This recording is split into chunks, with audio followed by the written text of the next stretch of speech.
2 பேரு பேசிட்டு போறாங்க.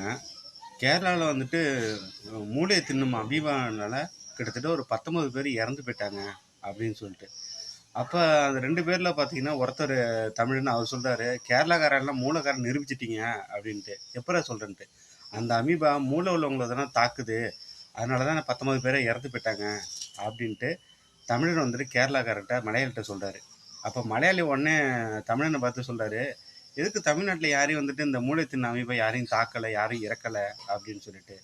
அதுக்கு தமிழன் சொல்றாரு, எல்லாரும் பார்த்தீங்கன்னா டாஸ்மாக்குள்ள சரக்கு அடிச்சு அடிச்சு யாருக்குமே மூளைலாம் மழுங்கி போயிடுச்சு, மூளையே கிடையாது. அதனால தான் தமிழ்நாட்டுல யாரையுமே தாக்கல அப்படின்ட்டு 2 பேரும் பேசிட்டு போறாங்க. அதனால மூளை தின்னும் நோய் அமீபா சுத்தமான நீர்ல தான் வந்துகிட்டு இருக்கு. அதனால தான் கேரளாக்காரெல்லாம் சுத்தமான நீர் குடிக்கிறதுனால அவனுக்கு மூளை தாக்குற நோய் வருது. ஆனா நமக்கு வரலன்னா நம்ம ஆளு எல்லாமே டாஸ்மாக்க குடிச்சுக்கிட்டு இருக்கான். அதனால தான் மூளை தாக்குற அமீபா யாரையும் தாக்கல.